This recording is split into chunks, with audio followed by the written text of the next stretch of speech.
परत गुन्हा दाखल झाला, कुणावर गुन्हा दाखल झाला आणि काय करतो? मुळामध्ये मी बीडमध्ये असताना जो काही माधवी मंदार खंडाळकर यांचा व्हिडिओ त्यांनी रुपाली पाटील, तिची बहीण, तिचे भाऊ अनेक गुंड येऊन मारला व्हायरल केला, त्यांनी तो डिलीट केला होता. तो डिलीट केल्यानंतर ज्या काही माधवी खंडाळकर, तिचे बंधू आणि माझी बहीण प्रिया सूर्यवंशी हे दोघंही या खडक पोलीस स्टेशनमध्ये होते. त्या दोघांच्याही काल तक्रारी PI साहेबांनी दोघांची तक्रारी घेत होते आणि दोघांनी परस्पर एकमेकांच्या समजुतीने PI साहेबांना सांगितलं की आम्ही तक्रार मागं घेतो. ती तक्रार मागं घेत असताना PIंनी बहिणीचं शूटिंग केलं, म्हणजे प्रिया सूर्यवंशी पाटीलचं शूटिंग केलं, माधवी खंडाळकर यांचं शूटिंग केलं, त्यांचं स्टेटमेंट घेतलं आणि दोघांच्याही तक्रारीत एकमेकांनी मागं घेतल्यामुळे तिथे तो विषय संपला. माधवी खंडाळकर यांनी तो जो काही दुसरा व्हिडिओ दिला तो तुमच्या सगळ्यांच्या समोर आहे आणि अचानकपणे जर परत ती महिला दुपारी येते आणि परत गुन्हा दाखल करतात.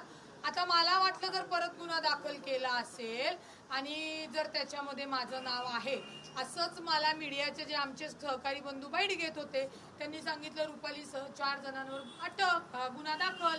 म्हणून मी स्वतःला अटक करून घ्यायला आले की मला तुम्ही अटक करा, कळू द्या तर ना की कशासाठी आणि किती कायद्याचा हा पोरखेळ लावलेला आहे. एक व्यक्ती महिला मारलं स्वतःचाच तो लाल चेहरा ते प्रगत होतं का कुंकू होतं का पाणी होतं, आता ते तपासात सगळं बाहेर येईल. यावर कुणाचा दबाव आहे असं वाटतं का? कारण काल तक्रार घेतली नाही, काल दाखल केला नाही, माझ्यावर गुन्हा दाखल नाहीये, पण माझ्यावर त्यांनी गुन्हा दाखल करावा. कायद्याचा जर दुरुपयोग करायचा तर काय मी कायद्याची पाठीशी लढेल.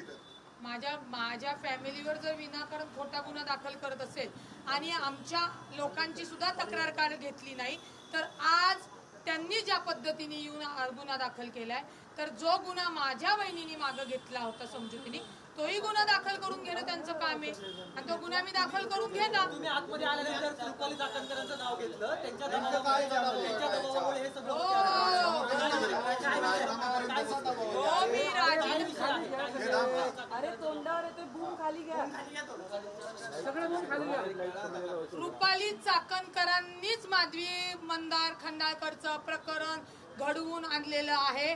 जी व्यक्ती तक्रार दोघी मागं घेतात कायद्याने, जिथे विषय संपलाय तिथे पुन्हा ती व्यक्ती येते आणि जर तक्रार अर्ज करत असेल कायद्याने काय त्याला महत्व आहे काय नाही ते कोर्टात होईल, परंतु हा पदावर असलेला गैरवापर आहे आणि तो चाकणकरांनी केलेला आहे. आणि म्हणून मी तिथे डायरेक्ट सांगितलं तुम्ही जर सत्तेमधल्या पदावर असलेल्या लोकांचा गैरवापर करून माझ्या फॅमिलीवर माझ्यावर जर ती टॅक्टिस वापरत असाल तर मी कायद्याने संविधानाने जी आमची तिची तक्रार ती आली, तिची तक्रार तिने नाही म्हणून सांगितली, माझी बहीण आली तिने तक्रार नाही म्हणून सांगितली, ती आली तिने तक्रार दिली, मग माझ्याही बहिणीची तक्रार घेणं क्रमप्राप्त आहे पोलिसांचं आणि ती तक्रार कालची जी होती त्याच पद्धतीने दाखल केलेली आहे.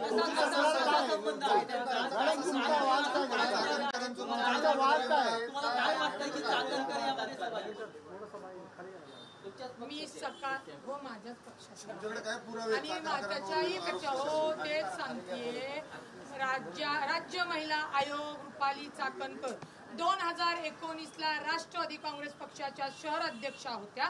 त्यावेळी माधवी मंदार खंडाळकर, त्याच्यानंतर गौरी जाधव या त्यांच्या सोबत काम करणाऱ्या त्यांच्या सहकारी होत्या.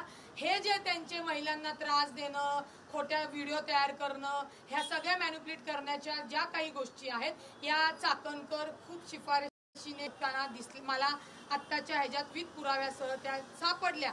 परंतु या गोष्टी सगळ्या होत असताना राष्ट्रवादी काँग्रेस पक्षाने रुपाली निलेश चाकणकरांना महिला आयोगावर एक चांगली संधी दिली, परंतु त्या संधीचं सोनं करण्यापेक्षा अशा पद्धतीने व्हिडिओ तयार करणे, प्रतिस्पर्धेच्या नावाने व्हिडिओ बदनामी करणे, त्यांच्या विरुद्ध गुन्हा दाखल करणे हे त्यांचं काम पुराव्यानिशी माझ्याकडे आहे. ते जरी असलं तरी आतापर्यंत त्यांनी ज्यांच्यावर काही या गोष्टी केल्या त्यांनी त्यांना कुठलाही लढा दिला नाही. त्यांची काही मजबुरी असेल, फायनान्शियल असेल, कौटुंबिक असेल जबाबदारी किंवा हा मानसिक त्रास सहन त्यांना होत नसेल, परंतु रुपाली पाटील ठोंबरेवर जर आता पुन्हा तिच्या घरच्यांवर हे गुन्हे दाखल करणार असेल तर चाकणकरांवर सुद्धा येणाऱ्या काळामध्ये हे गुन्हे दाखल झालेले तुम्हाला दिसतील. आणि मला रागच एवढा होता की ज्या पक्षात मी आहे, ज्याच्याशी माझ्या कुटुंबाचा संबंध नाही, आणि चाकणकर त्यांच्यावर जे काही त्यांनी आयोगाच्या अध्यक्ष असताना पीडितेवर केलेलं चारित्र्यहनन असेल, हगवणे कुटुंबात त्यांच्यावर जे तक्रारी झाल्या त्याचाही ब्लेम जर त्याचाही राग तो पक्षातल्या व्यक्तीवर, काम करणाऱ्या व्यक्तीवर जर काढत असतील, तर मला वाटतं रुपाली चाकणकरांना रुपाली पाटील ठोंबरे अशा गोष्टीला भीक घालत नाही. त्यामुळे आता त्यांनी हे सुरू केलेलं वॉर हे संपवणार रुपाली पाटील ठोंबरे. मी याच्या आधी केल्यात 1 लक्षात घ्या तक्रारी, म्हणजे माझी नव्हती, इतर महिलांनी केलेल्या. मी कायदेशीर गुन्हे दाखल करते ना, माझ्याकडे आहे दादा लक्ष देतात. आता निर्णय घेण्याची वेळ प्रदेशाध्यक्ष जे आहेत सुनील तटकरे साहेब, आता ही जी काही माझी ही घडामोडी ही काय मी अजून पक्षापर्यंत पोहोचवलेली नाहीये, परंतु ज्या महिलांना आतापर्यंत त्रास देण्यात आलेला आहे त्यांच्या सगळ्या तक्रारी तिथं गेलेल्या आहेत. आता ते त्यांनी दखल घ्यावी म्हणून माझी नाही.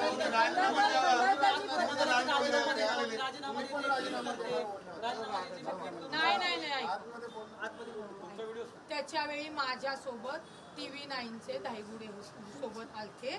त्याच्यामुळे मला जो काही पक्षाच्या महत्वाच्या पदावर बसून पक्षातल्या राज्य महिला आयोगात जर अशा पद्धतीने वागत असतील तर मी त्या पक्षाचा राजीनामा देतील हे वक्तव्य मी केलेलं आहे. पण मी अजून राजीनामा दिलेला नाहीये, हे लक्षात घ्या. मी राज्य महिला आयोगाचा आता राजीनामा मागते.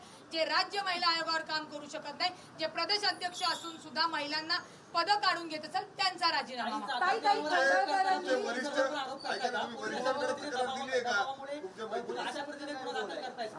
एक लक्षात घ्या, पुन्हा सांगते, ही घटना घडल्यानंतर तो व्हिडिओ आला, मी बीडमध्ये होते.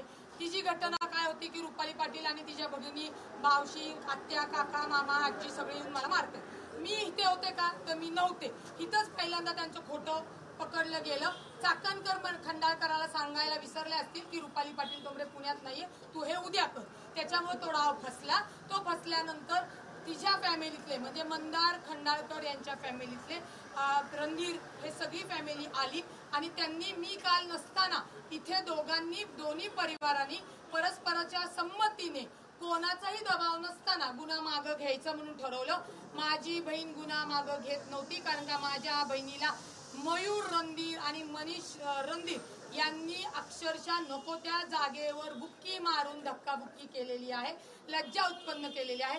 मी तिथनं माझ्या बहिणीला या खंडाळकरांच्या फॅमिलीवरनं सांगितलं की झालेला विषय ती मागे घेते, तूही मागे घे, मी पुण्यात आल्यावर हा विषय बघते.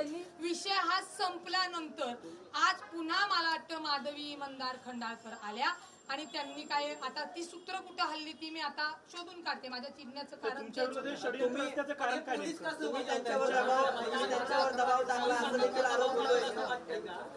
चाकणकरांनी दबाव टाकल्याशिवाय आताची संपलेलं प्रकरण परत फिर्याद घ्यायचं म्हणजे संशयास्पद आहे. सोडून द्या, मी राजकारणी म्हणून एक वकील म्हणून विचारते की ज्या तुमची आणि माझी तक्रार जर मिटलेली आहे, मी आता वरिष्ठांना तक्रार देणार आणि त्या अन्याय नाही करते. चाकणकर जळताय, त्यांना कामाने सिद्ध होतात नाही, होता येत नाही.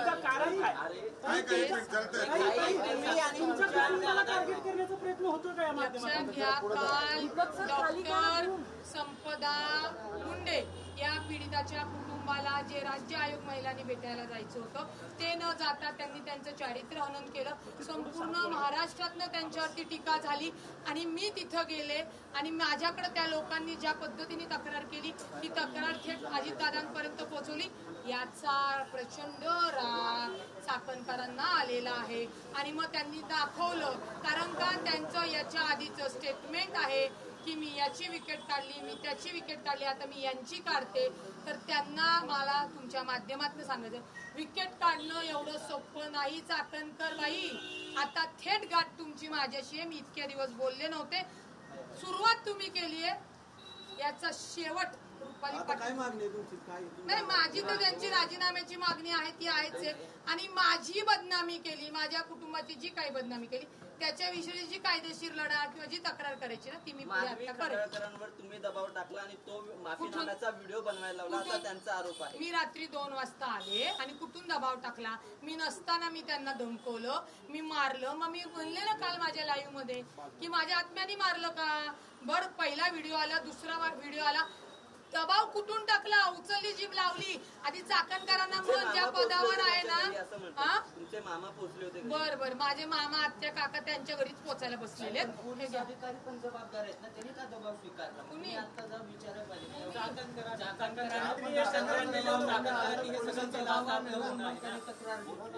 पोलिसांना हे माझं म्हणणं आहे. मी पोलिसांना त्याचा जाब विचारलेला आहे. त्यांनी सांगितलं की त्यांनी दोघींनीही काल जी काही तक्रार मागं घेतली त्याचे लेखी सगळे डॉक्युमेंट्स त्यांच्याकडे आहेत, तेही मी त्यांना मागवलेत. आणि त्या आल्या आणि त्या आल्यानंतर कोण माधवी खंडाळकर अचानक आल्या आणि त्यांनी मला गुन्हा दाखल करायचं म्हणल्यात. मग आमचाही गुन्हा दाखल करायचं मी आता त्यांना म्हणलेली आहे आणि गुन्हा दाखल करून घेतलेला आहे. त्याच्यामुळे आता माधवी खंडाळकरनी जो आमच्यावर खोटा गुन्हा दाखल केला त्याच्या विरोधात कालचा जो आमचा खरा गुन्हा होता तोही मी रजिस्टर केलेला आता किती जणांवर तुमच्या विरोधात म्हणजे किती जणांना गुन्हा दाखल आहे तुमच्या कुटुंबातले? कोण कोण आहे? 4 जण कोण? बहीण, मावशी, 2 बहीण आणि मावशी. नेमका म्हणजे दोन्ही सख्या विषयाची बहिणी. सुरुवात कुठून झाली? नाही, नेमका चुलत काय आहे. वाद आहे नेमका? पोस्ट काय झाली तुमच्या विरोधामध्ये? आणि माधवी तुमचा आणि त्यांचा नेमका वाद काय आहे? कशावरून सुरुवात झाली? अजित पवारांना सांगितलं की त्यांना पक्षातून काढून टाका, असं काय काय लिहिलं होतं त्यांनी. हे सगळी सुरुवात कशी झाली होती? ही सुरुवातच नाही, सांगते काय 6 वर्ष झालं माधवी खंडाळकर आणि माझा संबंध नाहीये. अचानकपणे जेव्हा जी प्रेस झाली चाकणकरांची फलटणमध्ये आणि त्यातनं बडे मुद्द्याच्या ह्याच्यात जे काय शो झाला त्याच वेळेला माधवी मंदार खंडाळकर यांची पोस्ट आली. ती मला ऍड नाहीये, ती त्यांच्या अकाउंटवर आहे. तिने 10 मिनिटांनी ती डिलीट सुद्धा केली. हेच धंदे चाकणकर करतात. असो, कायद्याचं नॉलेज मी त्यांना आता खूप चांगल्या पद्धतीने देईल. आणि या लढाईमध्ये आता चाकणकर यांच्या अत्यंत समोरासमोर मी आहे. त्यांनी ज्या इतर महिलांना त्रास दिला ना, तर रुपाली पाटीलला त्रास देऊ शकत नाही. आता तुम्ही त्रास सहन करायचा केलं. माधवी मंदार खंडाळकर, मयूर रणधीर, मनीष रणधीर यांच्यावर गुन्हा दाखल केलेला आहे. तुम्ही झालं का तुमचा गुन्हा दाखल? झालाय. झालंय? समाधानी आहात तुम्ही? नाही आता सुरुवात झाली. आता पुढचं समाधान हा देखो क्या होता है. चाकणकरांनी मग महिला आयोगाच्या अध्यक्षपदी महिलावर अन्यायच केला का असं म्हणायचं? चाकणकरांनी महिला आयोगावर येऊन महिलांचं शोषण, मानसिक, शारीरिक याच गोष्टी केलेल्या आहेत. त्यांना आयोगाचं महत्वच कळलेलं नाही. Okay, thank you.